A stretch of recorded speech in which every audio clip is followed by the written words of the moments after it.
Good morning, children. In my previous lesson, I had explained that the mother of Roger Skunk went to the wizard and got the smell changed. And in this way, Jack ended his story, which he was telling to Joe. Besides this, he also told Joe that all the playmates accepted Roger with his foul smell because they all got used to of it. Now continuing further. What is even Shiladi? Who asked the little girl. In a little while the father answered. But as girl was not satisfied with the end of the story, so said that that was a stupid mommy.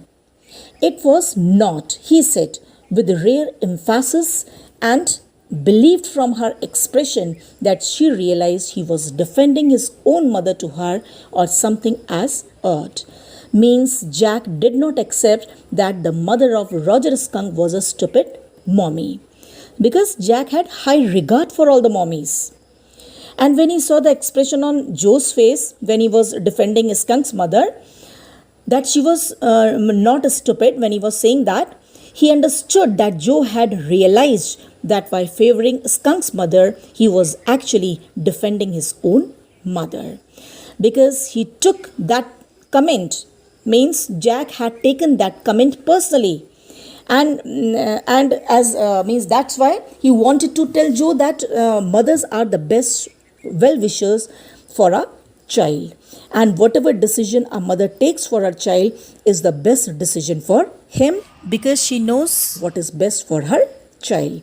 And this way no mother can be doubted for the decision she takes for her child. And that's why he wanted to tell Joe that Roger Skunk's mother was not a stupid mother. And then Jack asked to put her head in the pillow. He asked Joe to put her head in the pillow, have a good long sleep, and then adjusted the curtain so that no light come in and disturb her sleep. And tiptoed to the door. Tiptoed means he walked quietly from there, giving expression as if he knew that she was already asleep. But when he turned, he saw that instead of sleeping, Joe was sitting on top of the bedsheet and staring at him and gazing him. So immediately father instructed, "Hey, get under the covers and fall fast asleep. Bobby's asleep." So actually, children, through these lines, the writer brings the impatience and insensitivity that adults sometimes display in dealing with children. So you can say that this is one of the more issue the writer has raised here, the issue of right parenting, that how a child should be dealt by the parents without hurting the sensitive nature of children. Fine. So here, though the father gave instructions, but the girl was not ready to sleep and stood up and bounced gingerly on the springs. Means that instead of sleeping, Joe stood up and started jumping softly on the springs of the bed. "Daddy, what?" "Tomorrow I want you to tell the story that wizard took the magic wand and hit that mommy."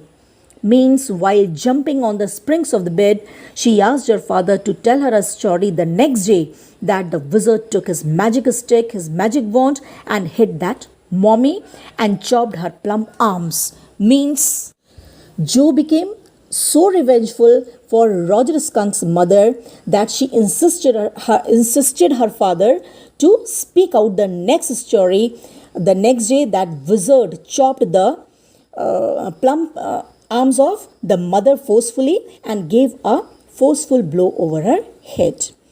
Then Jack explained to her that that was not what the story said. He told her that the story gave a message that the skunk loved his mother more than any of the other animals in the forest, and that his mother knew what was right for him. But still, Joe was not satisfied and kept on insisting him to say the next day in the next story that the wizard hit that mommy. And then she kicked her legs up and down on the bed and then started throwing tantrums. Means that you can say that there was a sudden explosion of anger. Clear? And this explosion of anger earlier also she had shown several times. But the only difference that time was that This time she was not laughing or joking. Say, Daddy.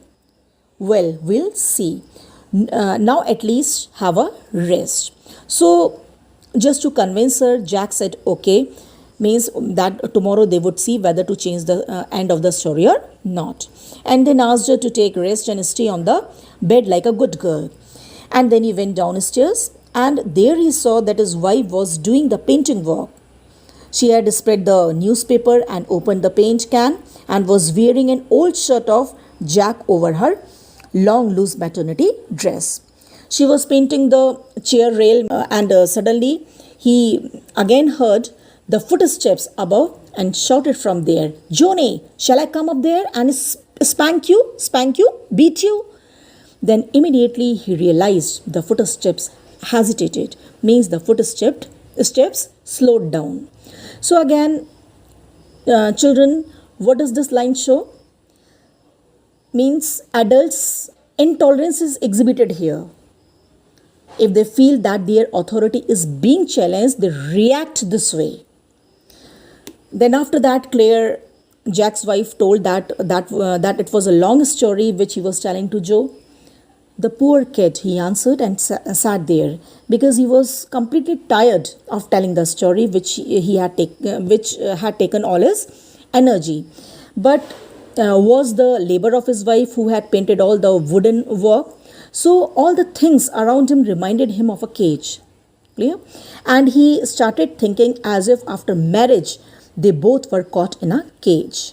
Means marriage seemed to him like a cage, a burden which had taken all his freedom. Means he was conscious of his duties as a father and as a husband, and that's why he felt as if he had been caught in an ugly middle position between his duty as a father and as a husband. Means physically, mentally, and emotionally, as if he was caught between two duties. And though he felt his wife's presence in this web of life, but actually he did not want to speak with her, work with her, touch her, or anything else with her. Means this shows that he did not actually like his wife. Clear? So the chapter ends here, children, and means I would like to share few questions with you, the most important questions, and that we will do in next. Thank you, children.